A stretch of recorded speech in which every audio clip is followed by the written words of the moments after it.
You are not lost. You are far from home, eating with pigs and calling it survival. That ache you carry, the sense that you were meant for more, that somewhere along the way you traded your birthright for scraps. It's the oldest story ever told about you. The younger son in that parable isn't a stranger from 2,000 years ago.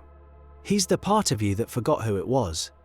And by the time this is over, you'll understand why his return was never about geography. It was about waking up. Look at how the story actually begins. The son goes to his father and asks for his inheritance early. He takes what is already his wealth, his portion, his identity, and he carries it into a far country. There, the text says, he wastes it on riotous living. He spends himself down to nothing. And when a famine hits that land, he finds himself feeding swine, longing to fill his belly with the husks the pigs were eating. Here's the thing most people miss in their hurry to reach the happy ending. The far country was never a place. It's a state of consciousness. You go to the far country every time you forget what you already possess. You go there when you decide that life happens to you, that circumstances are the cause and you're the effect. The inheritance you carry is your own awareness, your power to assume, to imagine, to declare, I am. And in the far country, you spend that power recklessly.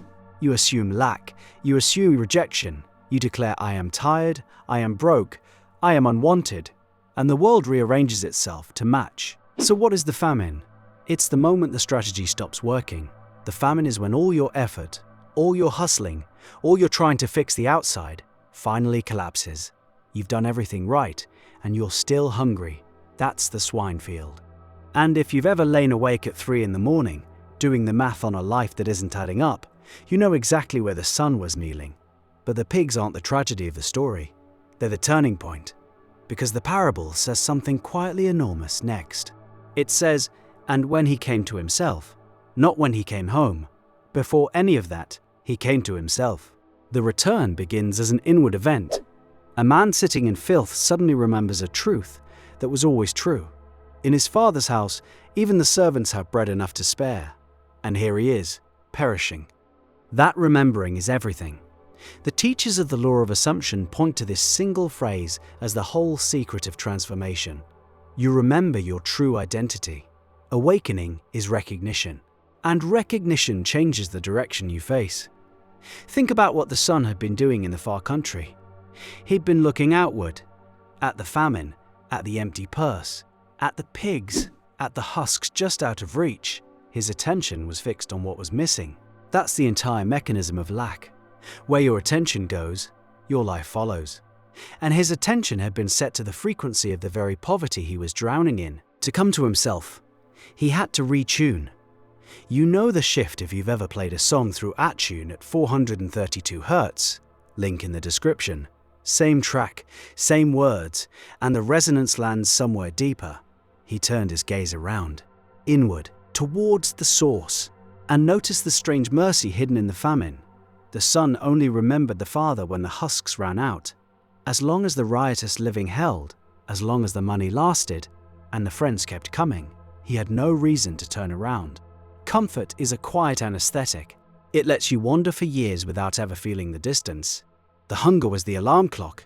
The very thing that broke him was the thing that woke him, and most of us never come to ourselves until the swine field gets cold enough to feel. You've maybe lived this without naming it. The job you clung to until it ended, the relationship you defended until it emptied you out, and only in the wreckage did you finally hear your own voice again. That collapse you've been treating as the worst thing that happened to you may turn out to be the road sign that pointed home. So picture the road back. This is where it gets personal. The son rehearses a speech. I will arise and go to my father, and I will say, I have sinned, make me as one of your hired servants. He's still thinking small. He's so used to the far country that even on the road home, he's negotiating for the status of a servant. He can't yet imagine being fully restored. Sound familiar? You start to turn your life around and the old voice bargains. Maybe I can have a little. Maybe I'll settle for less hunger. The father has other plans. The text says that while the son was yet a great way off, his father saw him and had compassion. And ran. He ran. An old man in robes, running down a road, and he falls on his son's neck and kisses him before the boy can even finish his rehearsed apology. The son starts his speech, and the father talks right over the part where he asks to be a servant. The father is already calling for the best robe. Now feel the weight of who the father is. In this reading, the father is your own deeper awareness, the I am that never left, never diminished, never stopped being whole. While you wandered, it waited. It stayed whole even when you forgot it. Your true identity holds steady through every mistake. It simply stands at the edge of the property, watching the road, ready to run the instant you turn around. The distance you feel from your own power is a distance you imagined. The father was always closer than the famine. And the robe matters more than it looks. He puts the best robe on him. He puts a ring on his hand and shoes on his feet. In the ancient world, the robe was authority. The ring was the seal of the household, the power to act in the family's name, and shoes marked a free man, because servants went barefoot. So, in 3 gestures, the father restores the son's identity completely. As an heir, with full authority, walking free. The assumption shifts in an instant. One moment he's a beggar rehearsing his unworthiness. The next, he's wearing the signet of the house. This is how identity actually changes. The moment you accept the robe, you spend years believing the robe has to be earned back husk by husk, that you must crawl your way to worthiness through enough suffering. The parable destroys that idea. The son did one thing on the road. He turned around and walked. The restoration was instant, lavish, and total, because it was about recognition meeting recognition. The son remembered the father, and the father had remembered the son the entire time. Now, here's where an honest person pushes back. Someone will say, this is just spiritual bypassing. The son wasted real money, caused real harm, and a feast erases all of it? That feels too easy. And within the framework, that objection deserves a real answer. The feast still leaves the famine in his memory. The son lived through every cold night with the pigs. The wandering was real, and it cost him. What the parable insists is that the wandering left his fundamental identity untouched. You can suffer the full weight of your assumptions of lack and still discover that your sonship stands. The cost was real, the disinheritance was imaginary. Both things are true. And then there's the older brother standing in the field refusing to come in. He's furious.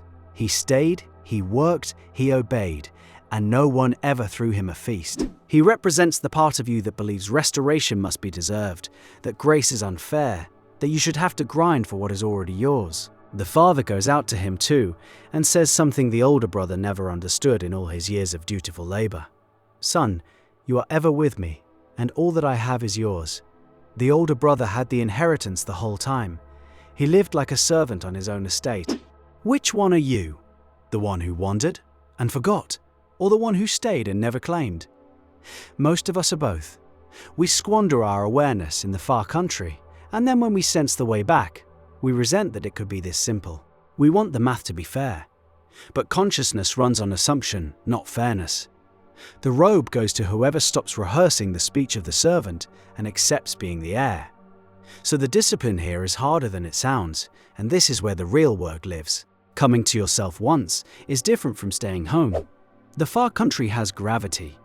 You'll catch yourself, day after day, drifting back into the old assumptions, the quiet, I am not enough, that runs underneath everything. The practice is to notice the moment you've wandered and turn again. To keep your attention fixed on the Father's house, on the version of you that already wears the robe, rather than on the famine. This is the mental diet the teachers talk about. Not a single dramatic return, but 10,000 small ones.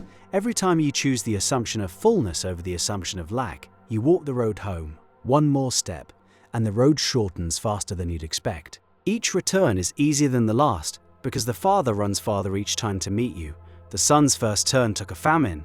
The 100th turn takes a breath. You feel the old I am not enough.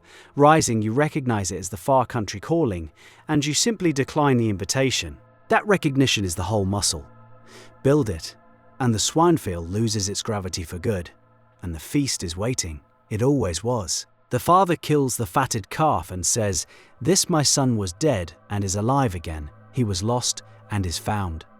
Dead and alive again, the son went on breathing through the whole far country. What died was his living awareness of who he was.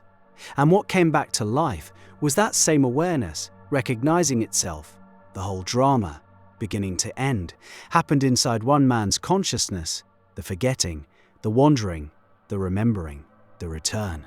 You've been a great way off. You've eaten husks and called them dinner.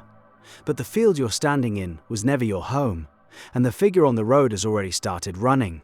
Stop rehearsing the servant's speech. Take the robe. It's been hanging by the door this whole time, and it has always only had your name in it.